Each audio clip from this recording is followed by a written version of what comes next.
Ladies and gentlemen, boys and girls, and friends beyond the binary, it's time for the podcaster today. I'm podcasting in shoes. Well, technically sneakers or technically trainers. I wonder if they have, is there a shoe called the Technical? It like that. You say, well, technically I'm in the techs. And there are those shoes with lights.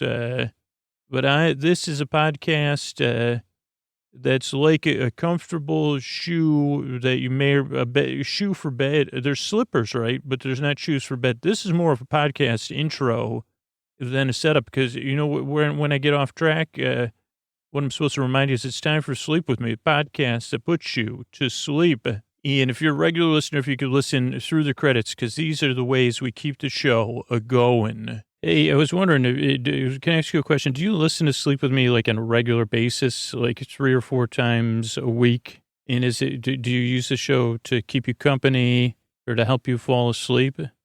Oh, well, I'd love it if you'd become a patron, if you'd think about it over at sleepwithmepodcast.com/patron. And what's in it for you? That's a great question, actually. Well, you get to pay for a free podcast, which on the surface kind of seems funny and rebellious. But I'll tell you what, the patrons that I hear from, they really feel something strong about becoming a patron and being a patron on a regular basis.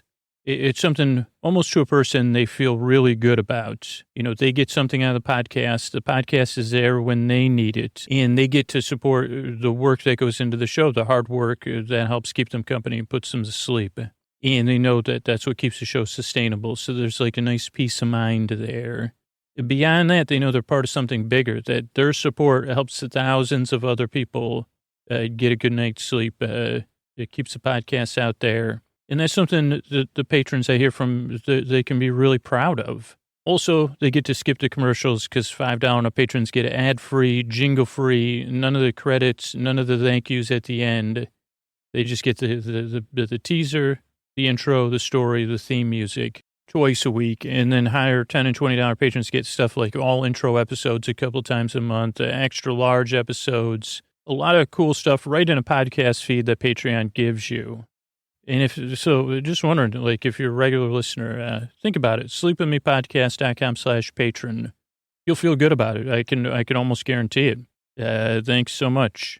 Hey, everybody, I wanted to thank Joni with an I and her husband and Jonathan B., my good buddy, for supporting Quip and sharing with me online. Supporting the sponsors is a huge way of helping keep the show free for everybody, so I really appreciate it. Plus, they were all enjoying their quips. You can find out about all our sponsors at sleepwithmepodcast.com/sponsors. Mr. Bart, a lot of people work very, very hard on this show to keep it going. Who are they?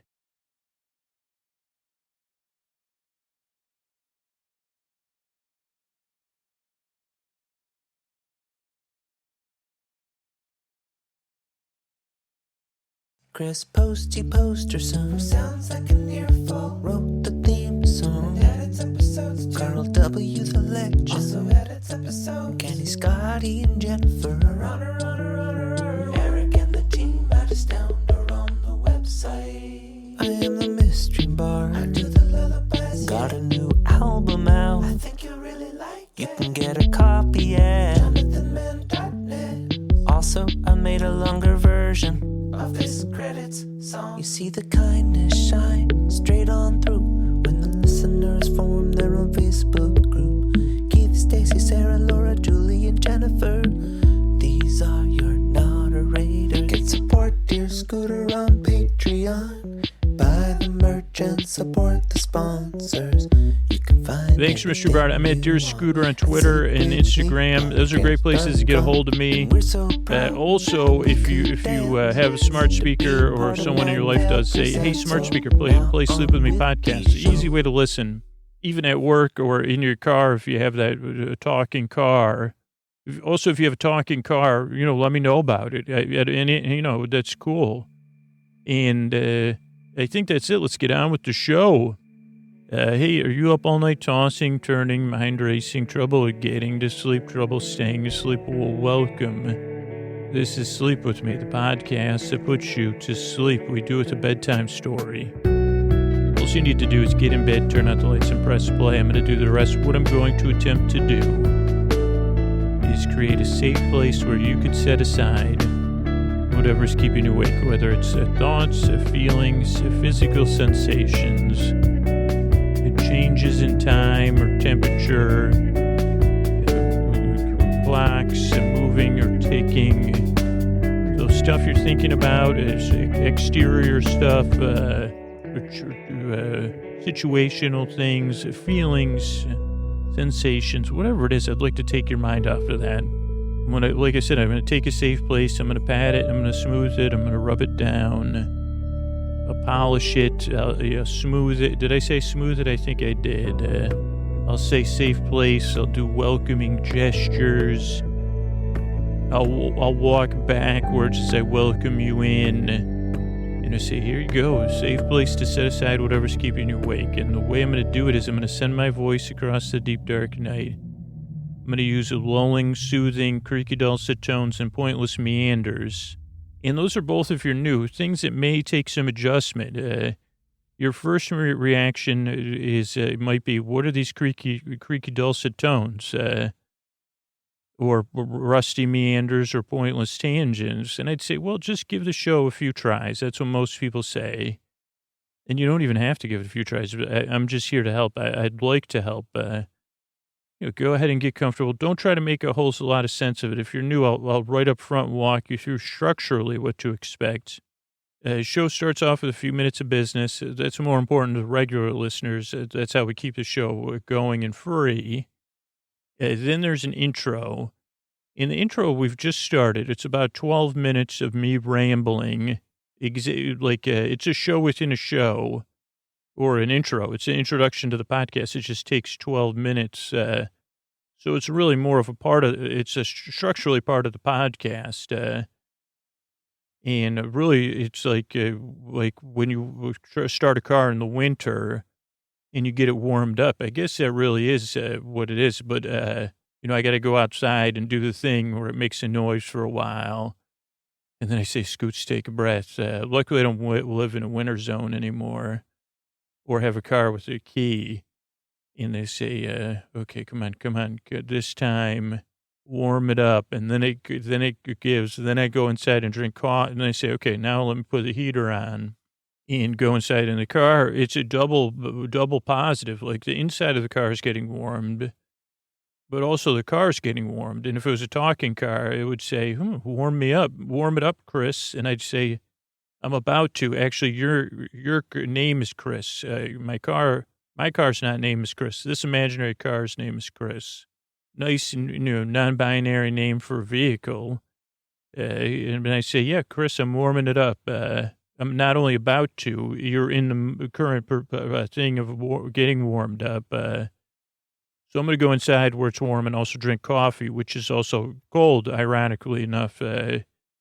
I know it's strange, Chris, but I drink a cold brew coffee in the winter, in the summer too. But I'm going to be inside. Oh, you want me to stay here while you warm up? No problem. Actually, strangest thing, maybe this is a new podcast, a car warmer podcast for cars and things interesting to cars. I'm not, okay, but I make a sleep podcast. This is what I was doing, Chris. I was explaining to the new listeners of the sleep podcast I make. That there's a long intro some listeners fall asleep during the intro. About 3% of listeners skip the intro. A lot of listeners use it as part of their wind down routine. Maybe they start it when they're brushing their teeth. Maybe they start it when they first get in bed, because no one's instantly asleep as they pull the covers up and, settle into their positions, set their temperature, do any balming. Chris, this is the strangest thing, and I'm not sure if it's inside my mind or like the Phantom of the Opera, yeah. But no, not like that. I balm the back of my neck in the winter. I don't know what it is. It dries out, or it feels like it's dried out. You're right, Chris.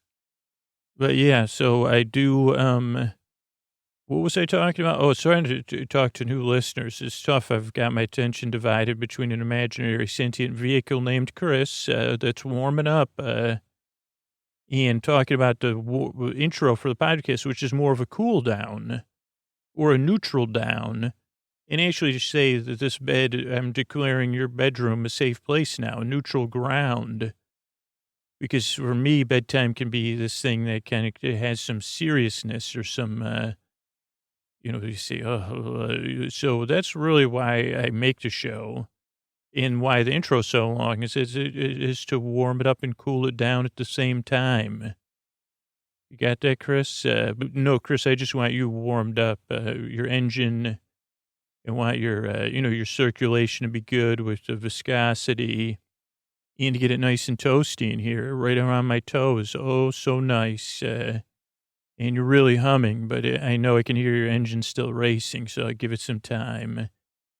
And Chris, it's like the strangest thing, situational. I love the smell of your exhaust in these cool days. Yeah, you have the freshest breath. Oh, yeah, you're right. I will go and rebrush my teeth. I did have about. Okay, but so that's what the intro is. A show within a show where I misexplain what the podcast is while some people fall asleep and some people get ready to drift off. So that's the first part of the show. Then the second part of the show will be where I kind of talk about, tonight it'll be a Doctor Who, and it may vaguely resemble an episode of Doctor Who, but it'll be a lulling recap of it that you could sleep to, or if you can't sleep, I'll be there to keep you company. That's the other thing about the show. There's no pressure to listen, and there's no pressure to fall asleep. I'm going to be here for about an hour to keep you company, or in this case, Chris, because I'm dividing my work, I'll be in the car till you're warmed up to a comfortable temperature, and I can hear your engine purring. Yeah, the podcast is a bit like a metaphorical purring. You're right. Chris, wow, you could have your own sleep podcast if you weren't a vehicle and you weren't imaginary and you weren't wasn't trying to warm you up for this. You're right. Get back to so that's the structure. So at the end is some thank yous between the intro and the story is some business, again, keeping the show going. So that's structurally what to expect. And again, yeah, I'm here to keep you company as you drift off. The reason why I make the show, as I said earlier, is I've been there tossing and turning, wondering, the stuff that goes on when you can't sleep that other people might not be able to relate to. I know what it's like. I know how it feels. And I really, truly believe you do deserve a good night's sleep. Ideally free of the hassle and the rigmarole. But I know I don't really have a ton of power around that. What I do have the power to is to keep you company and to take your mind off stuff, to be your friend, your bore friend, your bore bud, your bore bra, your bore bae, your bore sib, your bore cuz, your bore bestie. To kind of sit here at your bedside or across the room and to talk to you gently and kind of goof around a little bit. Car's getting warm here. Chris is starting to purr. Usually, Chris, this is when even my intimacy issues creep up in vehicles. So I'll start. It really looks like I'm absentmindedly touching your buttons and things, but it's more like I'm trying to think of what to say to break the silence within the vehicle, with the vehicle. Have I mentioned how nice your dashboard is? Let me just rub my hand across your dashboard, Chris. And actually, your dashboard's sun-warmed. I really like it. Is this a pleather or vinyl?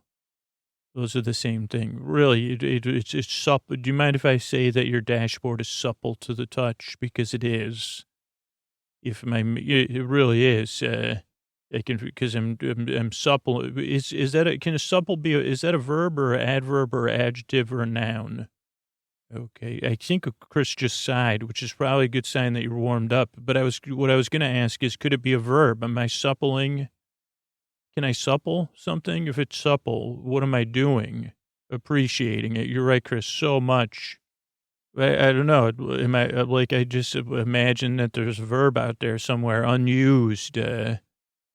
What about supplements? I know that's not a word, but Chris, if I could describe your dashboard and your whole thing, your whole je ne sais quoi. Yeah, you like that, huh? Yeah, you're succulent, not succulent. I just don't associate succulents with this particular car. Though it is feeling a little arid in here now that I've had the heat blasting, and we've reached peak temperature with my coat on and stuff, but I still got to go inside and, brush the old gums, as they say. Well, right now I'm flapping them. You're right, Chris. Totally caught me there. Believe it or not, Chris, I'm in the middle of a podcast. I think you knew that. So maybe not one day I'll launch another podcast for cars. I mean, once they have self-driving cars with AI, they'll need it. So, yeah, Chris, do you mind if I make a jest and say maybe I'm future-proof?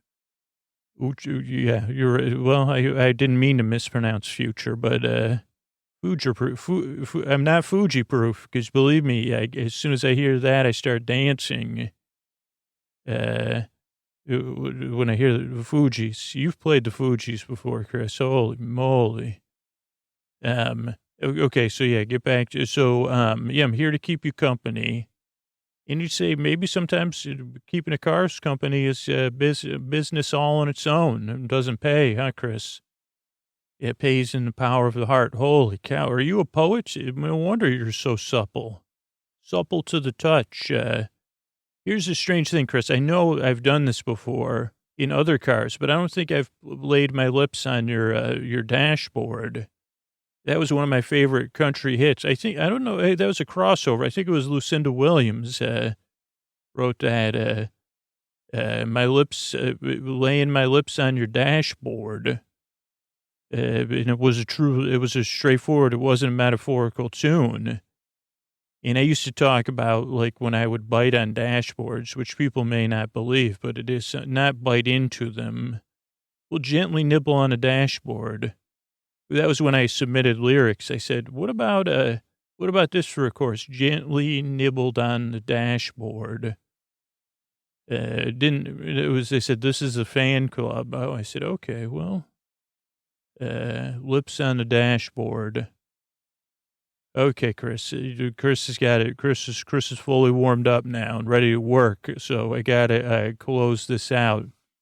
But if you're new, I'm here to help. I'm here to keep you company, to take your mind off of stuff, which my mind was taken off of reality there. Holy mackerel. But that's my question is, if you were along for the non-ride, the sitting in Chris, hopefully took your mind off whatever else could have been keeping you awake. And that's the idea for the show. Whether you're asleep or awake, I'm here to keep you company throughout the deep, dark night. I work very hard, and I yearn and I strive to keep you company and to help you fall asleep. But thank you so much for coming by. And here's a couple of ways we keep the show going. Hey, I was just wondering if you listen to the show on a regular basis, a couple times a week, a couple times a night, if you'd consider becoming a patron over at sleepinmepodcast.com/patron. I think it'll form a deeper connection with the show for you. I mean, you're rebelling, you're paying for a free podcast, which is a little bit ridiculous until you stop to think about, oh yeah, that's how people actively participating is what keeps the show free and going. And then as soon as you do that, from the patrons I've heard from, you start to feel good about it. You're like, whoa, I'm entering into this relationship. Now I'm giving back for what I get out of it. And then patrons start to realize, wow, I'm helping keep this show out here for everybody. And you can start to feel a sense of pride. But really, it forms a deeper connection with the show, like, because I count on you and you count on me. And I don't know, it is some sort of deeper bond. And it's something I really appreciate because it is a rebellion. Not that many people do it. They say, well, it's a free podcast. What do you mean? Oh, no, it does count on me. So think about it. sleepinmepodcast.com/patron. Hey, I don't know if you've been over to our merch store lately, sleepinmepodcast.com/shop, but we have the new Bella Flowy tank. It's a tank top. It was a really, really popular item we did back in a couple of years ago. It's got the Sleep With Me logo on there, and it's back in stock. A really popular item for summer and spring. We also have those glow-in-the-dark stars on the back, PJ lounge pants with the logo on the front. Those are super cool. You get the sleep spray, you get sleep phones, you got the Bernie the Butterfly tote. So get over there, sleepwithmepodcast.com/shop. And also, you can feel good about your merch purchase because the merch stores really allowed me to have transcripts on every episode now a few days after they come out. So thank you so much for supporting the show. Share with me when you're rocking that merch. Good night. All right, everybody, here we are on part 2 of this two-parter, The Age of Steel. I forgot to look up the age of Aquarius, but this is definitely not the age of Aquarius because steel and water. What is the steel sign? Would an exoskeleton-based creature be steel sign? But it starts off with a recap. Then some writing I can't read at all. I think it says Tom. Let's see. Let's do. This is the recap. Maybe this is who wrote it. Let's see if I can pick that up during the opening. And then I put Doctor uses question mark because I wasn't sure if it was his what is it, sonic screwdriver? Right, just when I was taking notes, I forgot what the sonic screwdriver was called, just now I did. But the cyber persons are saying delete, delete, delete. And let's see, here's the opening. I'm watching it live here. We'll see who wrote this episode, if it was Tom McRae. Or maybe it's directed by Tom McRae. And not the beloved Russell Davies, David Tennant. Billy Piper, Doctor Who, and here we go, coming in, Age of Steel by Tom McRae. So it was correct, I just spelled it wrong, and I couldn't read it, but the Doctor zaps all the Cybermen with a sonic screwdriver, but it was an orange superpowered thing. And then it's all honk, honk, honk, the van picks them up, everybody in. But Rose and the what's the dad's name? The dad. Pete. They don't want to go, so the doctor has to give them real talk. He says, "Actually, that's not the Rose you know." To Rose, that's actually not to Jackie you know. And he says, it's probably lost cause. And the woman driving the van, she says, "This is the slowest getaway I've ever done. Finished chatting already? My mom is still in there hiding. It's in there in the van." I also put red light to see at night. The van is red. It's a revitalizing. Let's see. It wasn't the sonic screwdriver. It was the Heart of the TARDIS. Is there a song, Heart of the TARDIS? Because if not, somebody come on, do it.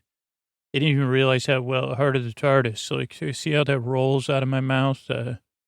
But Ricky says, "What was that thing?" Doctor says, "A little technology from home." Mickey says, what it was glowing before has run out. And the doctor says, "No, it's in a revitalizing loop. It'll charge back up." And they say, "What are we going to do? This is a boy band, guys, there too, Jake." And again, I don't know a lot of Doctor Who lore, but I would feel like this is like a kickoff episode for Jake and Mickey. As a team, but I'm not exactly positive that happened. But they go back and forth. Pete starts getting blamed. They start the blame game. Miss M, they say, you don't want the doctor as an enemy. When's that come up? 20.5. Let me look through. They basically say, "Hey, Pete, you're like the worst." And Pete goes, "You ever heard of Gemini? The mole? That's me." And they say, "Oh, wow, you're actually kind of the leader of our movement." Yeah, Pete says encrypted wavelength is 657 using binary 9. I was like undercover with Lumic, and now I'm with Scooby-Doo and the gang. Even got the van. And Mickey says, "We're the preachers, man." Mickey says the preachers know what they're doing. Ricky's the toughest person in London. And they say, "Really?" And then he goes, "Well, for parking tickets, I got a lot of parking tickets. I fight the power of parking." And then the doctor says, "I'm the doctor, by the way. Anyone interested?" And Rose says, "I'm Rose." He goes, "That's the name of my dog. Your catering staff." This is, Rose goes, "I knew you were a good guy." And they say, "What is the Lumic up to with these cyber people? Earpods. Let's look at these earpods." Doctor starts messing with the earpods. Okay, that's that page. Let's see what else. Park anywhere. Doctor finds So he finds this super riveting or something interesting talking to Mickey. Also, did I say they have camouflage sheets? That's what I wrote. WTF. Oh, this is when the doctor identifies them as the cyber people. You get to the city, we got to form the authorities, and Lumik's talking to this robot.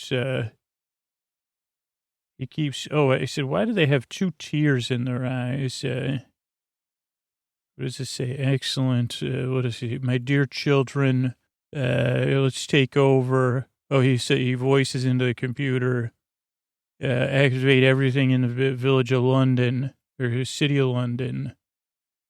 I don't know if that meant London proper, the city of London, or London general, you know what I mean? But yeah, he says, oh, my children. Crane, he tries to catch Crane with his ear pods, but Crane pulls them out. Then they see people are hypnotized by their cyber ears or their Bluetooths. Here's a question I didn't find an answer to. I didn't look it up, though. Why are charging lights always blue? And the information LEDs. I mean, I can see out of battery red, fully charged green. So everyone's always zoned out. Something about a brainstorm. Oh, you can't rip off their ear pods when they're in action because it'll cause a brainstorm. The doctor's annoyed at humans. He says, you humans, you're always like this, sleep in the universe. Let's see what there's a callback to the Van Stratton Museum and the first cyber person we saw with Rose. And let's see. Satellites, Chamber 12. Oh, then they start bringing people to a power station to process them into cyber beings.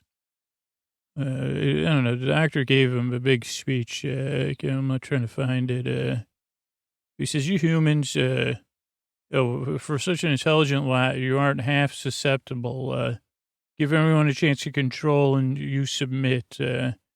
Sometimes they think you like the easy life. There's lots of marching robots. They only march, though.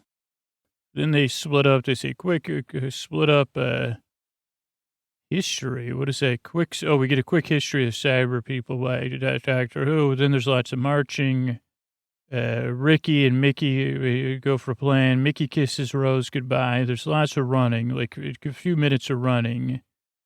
There's a side-by-side shot of Ricky and Mickey talking. Vitex signs the Cybermen are not stealth. Oh, Vitex signs. That's what Rose's Pete sells. But the cyber people are not stealthy. The doctor uses a sonic screwdriver one time when they're cornered to distract them in another direction. Jacking into trouble. What is that? Jocking in trouble. Ricky in trouble. Oh, Jackie's in trouble. She's in to become a cyber person. And then Ricky and Mickey they're going, but Ricky decides he's climbing a fence. He says, you know what, let me go to the big farm in the sky. Mickey got over the fence, but Ricky did not, or maybe Mickey was on the other side saying, hurry up, man. He says, come on, Twinsy Poo, I want to have a twin finally. And then the Cybermen say, no, let's go to the big farm with you. So he does. Cybermen stare at Mickey, which was strange because it was just a chain link fence. Mr. Crane is a rebel and a liar, WTF. What does that mean? I think, that's what Lumik says. Lumik is a very relatable character, I'd say, to these current days. But yeah, Lumik says, what do you mean, man? I thought you were 100% loyal to me. Why didn't you become a cyber person? That's your job. Because cyber people say, this dude's not programmed. He wasn't using his ear pods. He says, they broke. And Lumik says, are you a volunteer? He goes, I'm on your team, but I'm on the human. I want to be on the human team. So then he messes with Lumik's Vader's type stuff, like his apparatus. And then the dude, how did I forget his name in 4 seconds? Crane, he goes, bye-bye. And then Lumic, the Cybermen say, you know what, Lumic, it's time for your upgrade, too. And he actually needs it to full Vader. They say, we're going to give you the full Vader. You're only half Vader. We're going full Vader on you. We actually beyond Vader to that other dude, he's thinking to a Grievous level, the old General Grievous. Let's see, talk to boss, Lumic equipment, we covered that. They do a fist to their cyber, like that's their symbol. They put their fist to their cyber readout. Hundreds of time, he says, send everybody down the Thames. Or no, somebody says that. Ricky comes running. Boy band Jake says, oh boy, it's my buddy. But Rose knows it's Mickey. So boy band Jake's not happy. He says, you're nothing, man. And they say, we got to move on. We got to do it. Even Mickey says that. And then there's music to underscore that. And there's this ominous factory with a dirigible on the roof. Zeppelin, I put 4 smokestacks. It reminded me of a scene in the first season of Alice Isn't on the Big Farm. They have a schematic, or they talk about schematics. Look into my finance box, just check my schematics. I don't think they look. Oh, they have it on the computer though. Miss Moore's computer. And they say, okay, let's split up. Mickey and Jake, you take out the dirigible. Me and Miss Moore will go in through the cooling tunnels. Rose and Peter are like, we're going to try to go get Jackie. So that's how they say, go in on 3 sides, above, between, below. We'll get to the control center. We'll stop it all. Actually, that was originally just Jake. And Mickey goes, what about me? Am I still the tin dog? He goes, no, I'm going with Jake. And then they say, Jake says, I don't need you, man. I'm a one-man boy band. And Mickey goes, you hear yourself? There's no such thing as a one-man boy band. He goes, that's a Bieber, you know, that's just a, and he goes, oh man, maybe we do need teamwork right now. Be the tin dog. I love how he says it. Genuine Mickey. I'm a friend to help. A really good moment, actually. Mickey heads off with Jake. He looks back. This is because he has a parting ways with Rose. And he looks back and he kind of sees that Rose has moved on. Her and the doctor have a big hug and smile. Mickey's a little sad. Light ladder down. A dent for every ocean. I don't know what that means. Let's see if I have any notes here. Let's see. We see the cyber people processing. Proper torch. Moore says device for every occasion. Because they don't have any lights for the ladder. There's a big smile. Cyber people of the feet. There's a lot of resting cyber people. What else do they say? I think they had an interesting conversation. Torch on a headband. Doctor says, you got a hot dog in there? No. Of all things to wish for, mechanically recovered food. And doctor says, it's a Cyberman of food. And they say, okay, these ones are just resting, but let's not wake them up. Let's not trip anything. Big wonder spool. Oh, big wooden spool at some point. That's when Dad and the Rose are on the run. Don't show any emotion. Don't worry. They hold hands. Also, there was a dump truck. I think a doctor what's the guy's name? Pete and Rose, they pass a dump truck and a big wooden spool. There's lots to talk about upgrades. Boy band, it gets to the top of the ladder. What do we got here? These two they take the ladder up to the roof. 2 guards, Mickey says, I'll trick them. And Jake says, let's use this sleeping powder. Another one of Miss Moore's little tricks. And they say, let's go on board and see. Then the doctor says, how'd you meet the preachers? And Miss Moore says, well, originally I worked for Cybus Industries 9 to 5. And then I found something on the mainframe. You know how it goes. Didn't you see MATRIX or whatever? And I found the preachers, they need a tech person. And so I learned. The doctor says, what about Mr. Moore? And she goes, no, I took that from a book, Mrs. Moore. It was Scooch's next door neighbor, too. Safer not to use real names. But I got to keep Mr. Moore and the kids okay. I'm out, I'm changing the world here. And she goes, what about you? You got any family? Doctor goes, no. Whole world on my shoulders. But he says, what's your real name? She goes, Angela Price. And she says, don't tell anyone. The doctor actually says, okay, I won't. But then a cyber person goes on, motion detected. I wonder what book she took her name from. I didn't have a chance to research that. Maybe I should know. Torch versus flashlight. That's just terminology. Wake up ladder. Out good team. 6,500 and rising. Rose has to wait for the Jackie bot. Deep Gold 6. These are all things that got said in the dialogue or that I wrote down that I might have heard. Rose has to wait. We see the Jackie bot. Okay, let's see where it was. I was trying to find the stuff with the Jackie bot. Let's see if I can find it here. Chamber 6, human upgrades. Oh, yeah. And he sent a Jackie Pete ass. And then someone says, a cyber person says, are you Pete Tyler? Confirm you're Pete Tyler. And Pete's pretending he's like hypnotized. So he says, confirmed. And she goes, oh, yeah, by the way, I'm Jackie. And Rose and Pete go, what? And then cyber person Jackie says, restrain, unprogrammed. And Pete goes, you can't be Jackie. And she goes, I once was, now I'm cyber form. And Rose goes, no way.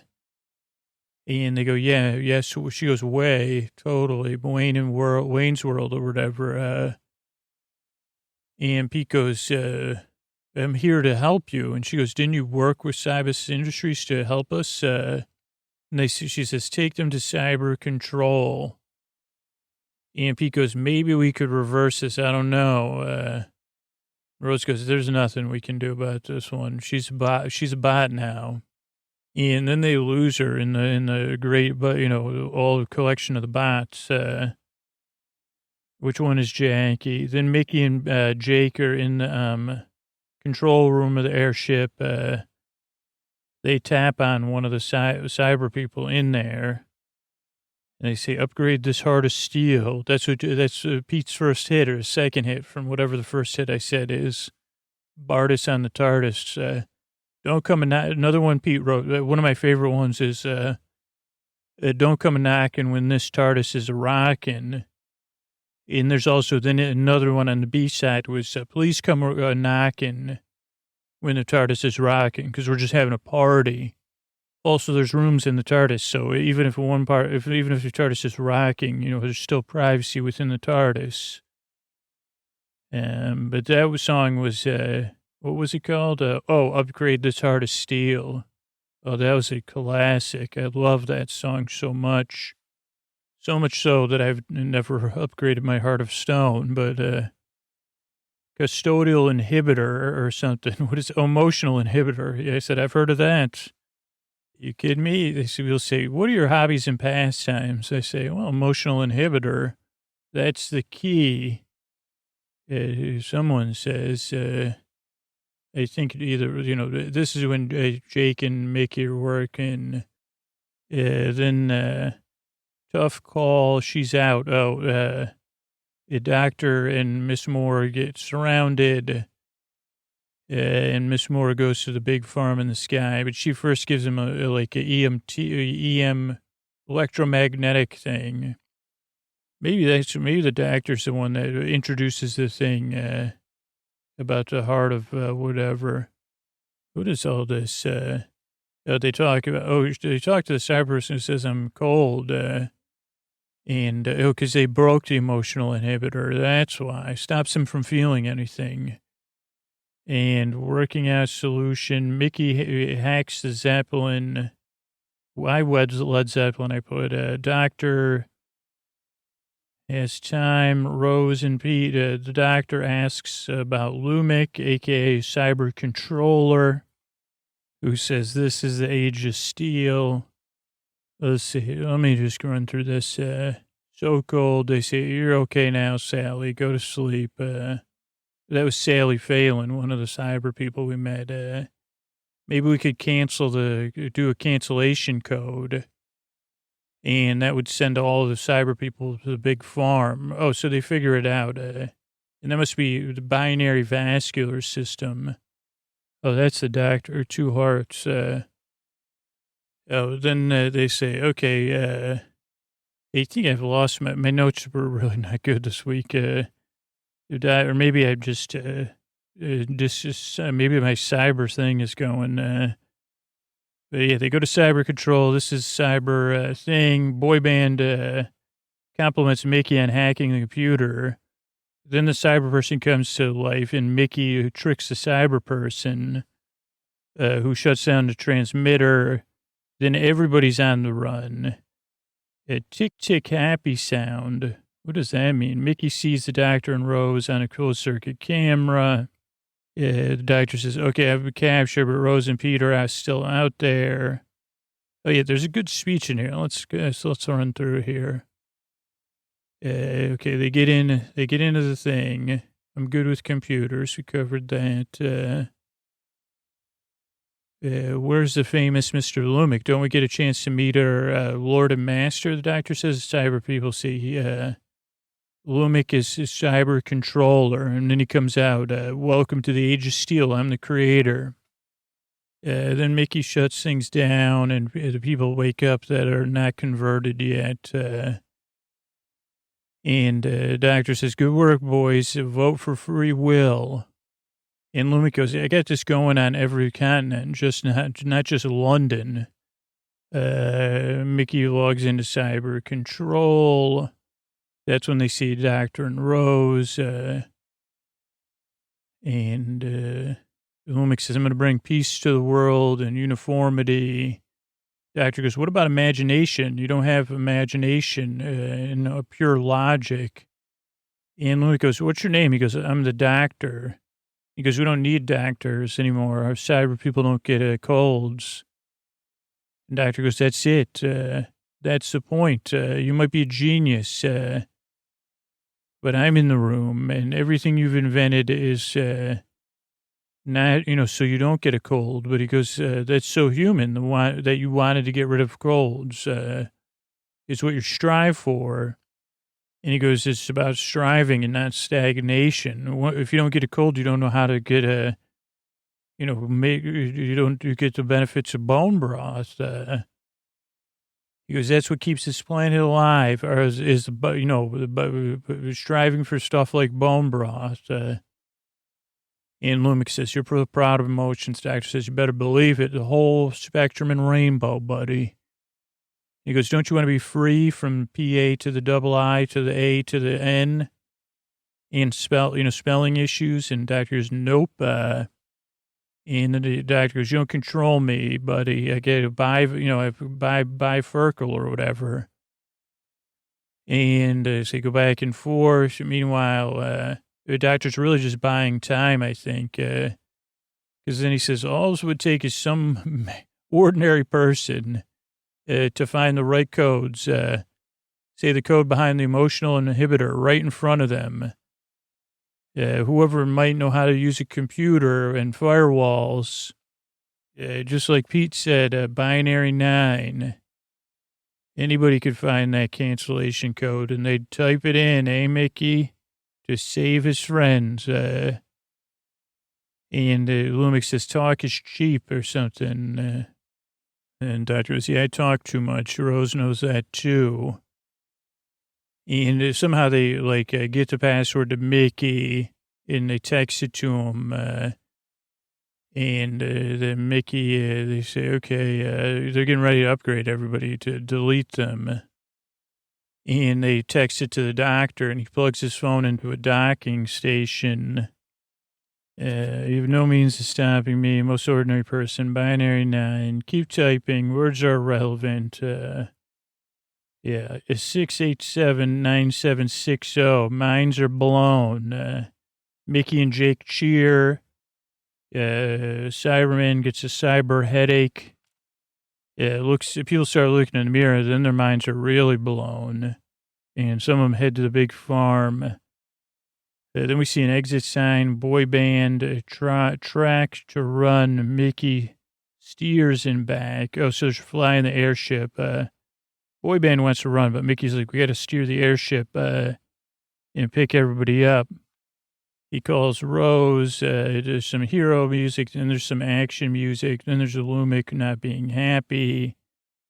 Butt up out of the morning or something. Hold on, I'm coming.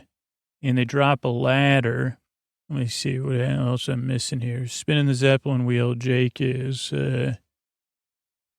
Head for the roof. They head up.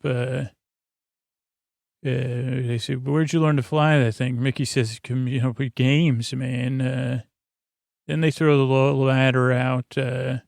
Rose goes up. Then Pete and the doctor. Mickey spinning the wheel around, pushing levers, like he's on a TARDIS a little bit. Lumic has LED eyes on the ladder. Doctor gives Pete a sonic screwdriver because, he's following Pete up the ladder. Jackie Tyler, this is for her, he says. And then there's a slow-mo Lumic fail all the way down. They fly off, quiet, dark TARDIS. The doctor says, one little spark, we're back online. Then Pete and Rose, they have a quiet moment together because, about the two different worlds. Pete goes, I got to get after those Lumic. I got to shut down Lumic worldwide to tell the authorities. Doctor goes, Rose, we got to roll. And she goes, thanks. And she goes, by the way, you're my dad. And he goes, oh, don't tell me that. I got to go. Mickey has the doctor's suits. It's a tough goodbye. Doctor touches the back of his head. Oh, that was Pete's head, I think. Doctor tells Rose to find, Miss Moore's husband. But he doesn't tell Rose that. What does he say? My suit. Oh, Angela Price. He tells Jake to do that boy band. Find her family. Tell them that she's a hero. And the doctor goes, off we go then. And Mickey says, the thing is, I'm staying. And his voice cracks. He goes, it balances out. He goes, I'll be Ricky here. He goes, there's work to do with these cyber people. Rose goes, you can't stay. And Mickey goes, yeah, my gran is here. So, and Rose goes, well, what about me? What if I need you? Mickey finally says, Rose, you got the doctor. Isn't that, you and him? He goes, we used to have something, but not anymore. And she goes, we'll be back. Right. And the doctor's actually, we can't come back here. This is it, Mickey. And Mickey goes, yeah. Then they even have It's Over music. Can't ever return. Doctor, Mickey shakes his hand. Half step over those frictures. Good luck, Mickey. He gives Mickey's old name, says, oh, take Rose's phone. That's got all the secret codes in it. Half strip those fake. He just pats his cheek. And Mickey says, watch it. Mickey says, we had a good time, Rose. Who would have thought you and me, not even back in the old estate, flying through the stars, because we used to imagine stuff like this. Never saw this one coming. Mickey goes, don't miss your flight. Mickey faces Rose, who's a bit stunned, hug, tears, music. He said, then Rose gets on, and Mickey says, Jake, you got to watch this. And Jake goes, what? And he goes, that's the doctor in the TARDIS with Rose Tyler. He's really very proud. Then we see our world Jackie filling her Brita. She hears the TARDIS, which appears in her living room. And they said, Mom, so good to see you. She goes, what's wrong? Where were you? They go far away. She goes, where's Mickey? The doctor says, he's home. And then Britta, big sad hug. Doctor's arms are crossed. And then we have Mickey and boy band, Jake in a van. And Mickey says, look, even though I'm like Ricky, I'm different. I'm not replacing him. But he goes, I'm here for his mission, stopping the cyber factories. He goes, what do you think about Paris, Jake? And Jake says, he sings the song, yeah, let's liberate Paris. And he goes, what, you and me in a van? That's what Jake says. Mickey goes, I saved the universe with a big yellow truck once upon a time. And with that, the episode comes to a close. Now, let's run through a couple of things that came up. Night vision was one thing, which was like, I was thinking about red light and night vision. Using red light for night vision is less effective for people with red color. Well, let's see. Here it is. Blue, green, biological night vision. There's different ways of illuminating night vision. Where's the thing I saw? I could have sworn there was something about why you use red light. Here it is. Photoreceptors, biological night vision. Photoreceptors in the cells in vertebrate eye have photoreceptor protein, which is a combination of protein. This is from Wikipedia. Photospin in color vision cells and rotospin or rhodopsin. A bunch of different molecules. Retinol must diffuse with the vision cell out of the eye, circulate it to the blood to the liver where it's regenerated. In bright light conditions, most of the retinol is not in the photoreceptors, but outside the eye. It takes about 45 minutes of dark for all of the photoreceptor proteins to be recharged with active retinol. But most of night vision adaptation occurs within the first 5 minutes. Adaptation results in maximum sensitivity to light. In dark conditions, only the rod cells have enough sensitivity to respond and trigger vision. Rhodopsin. Why is that so hard? In the human rods is insensitive to longer red wavelengths. So traditionally, many people use red light to help preserve night vision. Red light only slowly depletes the rhodopsin stores in the rods, and instead is viewed by the red-sensitive cone cells. So that's a little bit. What about a project? There's a lot of Gemini, so I looked up a few things about Gemini in here. One is Project Gemini, and that was NASA's second spaceflight program. Between Mercury and Apollo. It started in 61, ended in 66. Gemini spacecraft carried a 2-astronaut crew. 10 Gemini crews flew low Earth orbit missions. And the objective was the development of space travel techniques to support the Apollo mission to land astronauts on the moon. It performed missions long enough for a trip to the moon and back. And perfected working outside the spacecraft with EVA, extravehicular activity, pioneering orbital maneuvers, space rendezvous, and docking.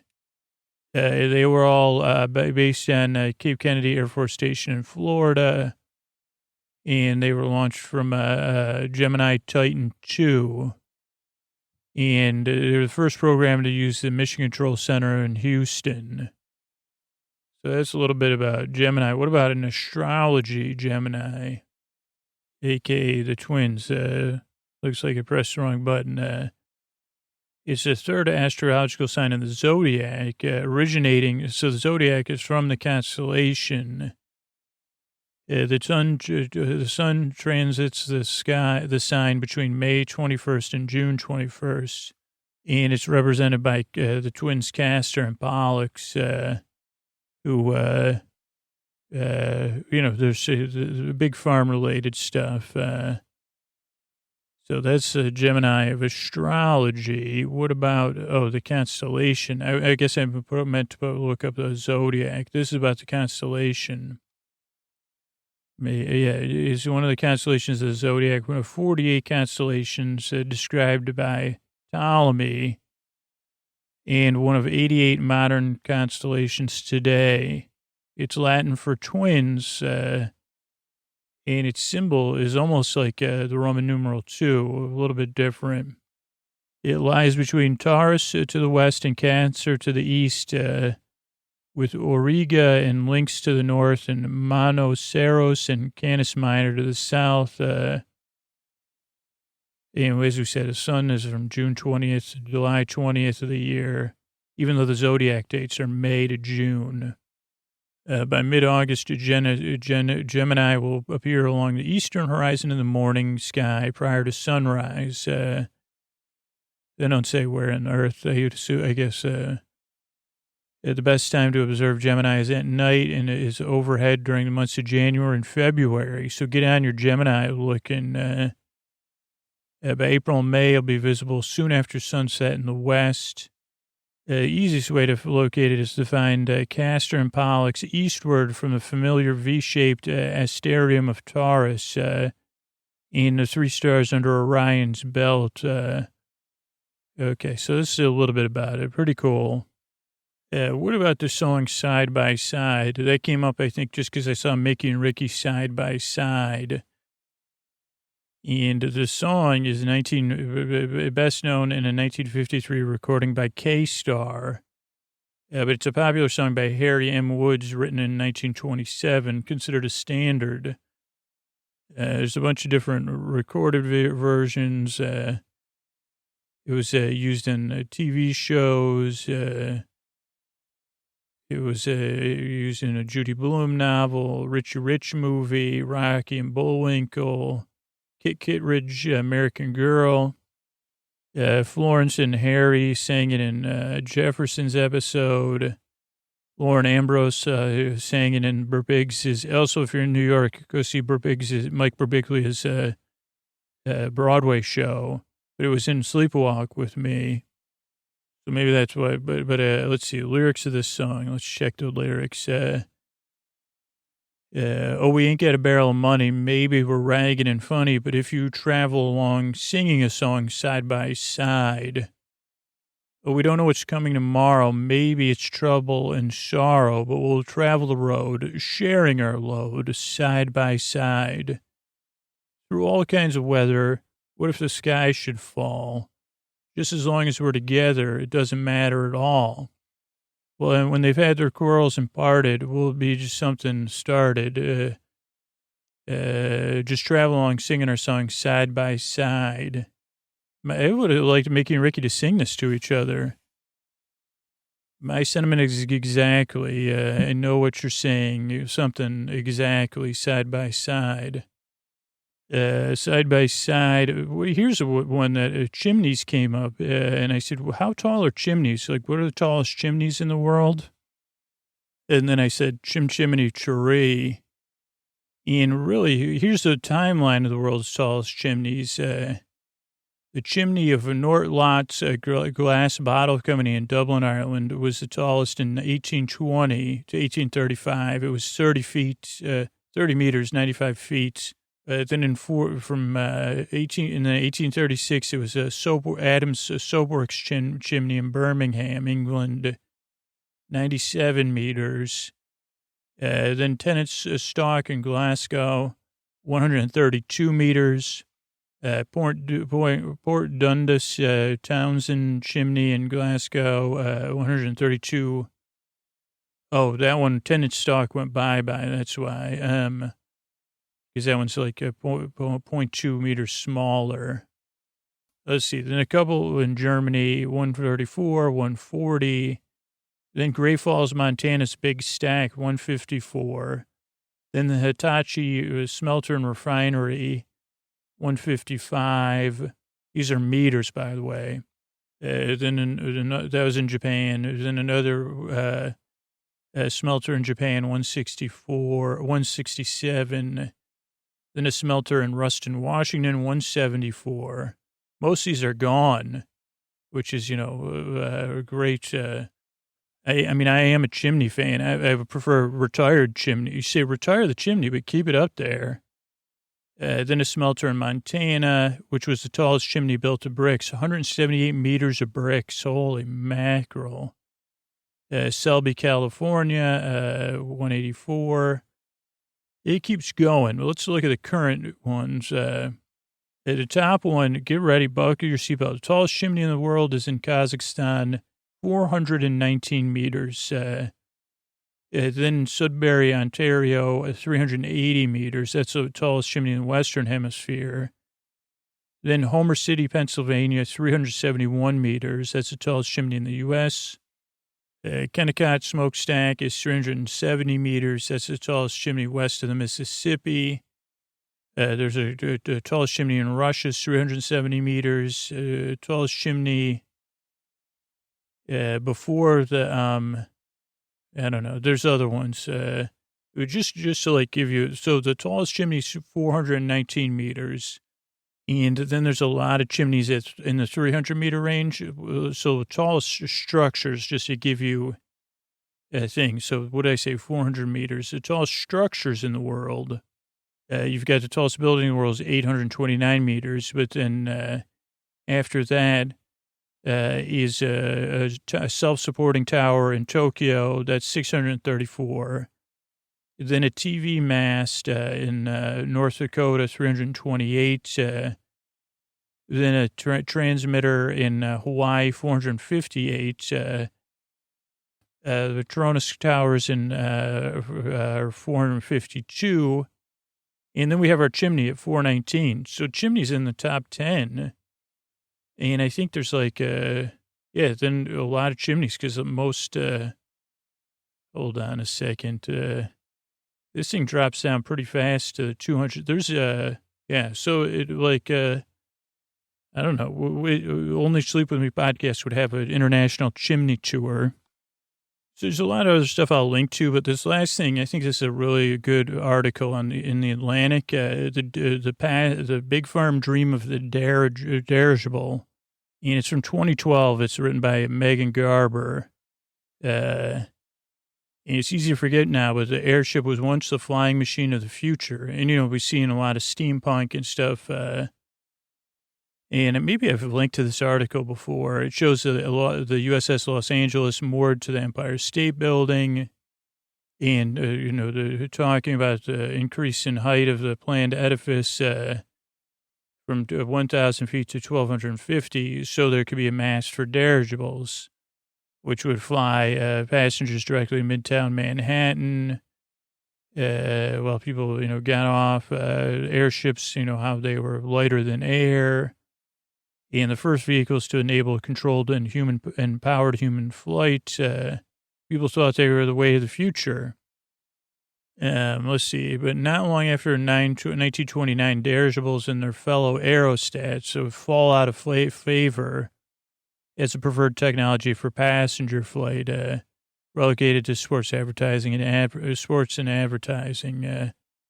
and filming, as we know blimps today. Their decline was, because of some things that happened. But the nicheification of the airship was mostly due to the fact that gaseous materials that allowed dirigibles or effortlessness of flight were less effective than good old fossil fuels. And that's why flight kind of won out. So there's a nice long-form article about that with some great pictures and posters and things. I'm also going to link to an article about from Cinefx.com in the show notes about using two actors in the one actor playing twins in the same shots, and a run through that from history. I thought that was really interesting. How Stuff Works article about motion detection, and then the 10 wildest fact checking wild Led Zeppelin facts. And then I'll close out with the lyrics to One Little Spark, which is this, I'm reading this from the Disney Wikia. It's a theme song to Journey into the Imagination at Epcot. It was written by the Sherman Brothers and is still used. And it used to be sung by the Dreamfinder and Figment. Now I think Just Figment sings it, or maybe Eric Idle too, but it goes, one little spark of inspiration is at the heart of all creation. Right at the start of everything that's new, one little spark lights up for you. Two tiny wings, eyes big and yellow, horn of a steer, but a lovable fellow. From head to tail, he's a royal purple pigment, and there, voila, you've got a figment. We have sparks, imaginations. That's how our minds create creations. From there, they make our wildest dreams come true. Those magic sparks in me and you. Imagination, imagination. A dream can be a dream come true with just that spark in me and you. Good night, everybody. I want to thank everybody who reviewed the show over on Apple Podcasts. Rachel says, best sleep podcast. Listen to countless episodes every night. Just cracks me up and then I go to sleep so quickly in a good mood. Thank you. Brianna says, anxious and sleepless. I can't stop my brain long enough to get an hour's sleep. Stumbling on this podcast has changed my life. Now, instead of fighting my brain to get some rest, I can be distracted by Scooch's rambling. His voice is like that of a boring high school teacher. Amazingly, how he tiptoes the line between just interesting enough to keep your mind busy and boring enough to tune out. Just enough to keep me distracted, not enough to keep me awake. Amount of work and love he puts in this podcast is astounding. Thanks for helping people like me. Oh, yeah, like us, Brianna. Montana Todd says, best day ever. Is considering giving this podcast, if you're considering giving the podcast a listen, just do it. I've been listening for several weeks, and I don't think I've made it through an episode without falling asleep. Incredibly ability to lovingly bore me to sleep. Cadence, content are artfully combined. Vast library episodes, let me play it for hours on end. Thanks, Scooter. Thanks, Todd. They took my screen name, says patrons say to sleepiness. Like just about everyone else, I was skeptical. Now I can't sleep without it. Partner's grateful too, because I don't keep him up trying to put me to sleep anymore.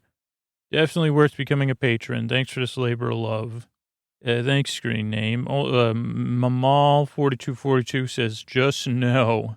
Worst voice and delivery. Yeah, so then the V-Pixie says, from the UK, says, give it a few tries. Spent a week in a big old house, a lot of noise. Couldn't sleep till I remember this podcast. Took a while. I tried it for a while and found it didn't help the first few times, but now I found it helps me drift right off and stop listening for noises in the night. Thanks, Scooter. Kai Spear says, I need to fall asleep. You found it. Honorably and kindly bores me right to sleep. Babybug22 says, way better than counting sheep. I've always had a hard time falling asleep. When my husband works night shifts, I've regularly started listening to the show every night. I'm asleep within 10 minutes to 15 minutes. Grateful for the podcast. Liza says it used to take me 45 minutes to fall asleep. Now 15 minutes with the podcast. Sometimes I'll play it all night long. And Scooter's there to lull me back to sleep. He really does create a safe place. Royota says just what I need and never listen to this podcast for more than 5 minutes. Puts me right to sleep. Bless you, Scooter. Aurora's bed says, had a hard time falling asleep. The host is a hoot. I love him and his ramblings. Nostalgia says, oh no, we read that one. Okay, that's all of them. Thank you so much, everybody, for reviewing the show. Looks like you can do that on Stitcher. I don't know how to get those reviews, but on Cast Plus, or Castbox, something like that. And on Apple Podcasts on your phone or iTunes on your desktop. Also, if you're bored, you can rate the reviews relevance. And thank you so much for doing that. I really appreciate it. Sleep With Me is listener supported. So the podcast exists. It's coming to your ears for free because of listeners who support the show on Patreon and who directly support the sponsors and share about it on social media. So I want to say thank you to those people that really do keep the show going and free for everyone else, or that really help me do that. And we're a proud member of Night Vale Presents. You can check out all the amazing shows over at nightvalepresents.com. We're also a member of PRX. And you can check out everything they're doing at prx.org. And here you go. I got a lot more episodes ready to go for you if you need it. I tuck you in there. This next one's a really good one. Oh, boy. You're in for a treat. Yeah, get cozy. Let me tuck that there. Okay, pull that. Okay, you got it. Good night.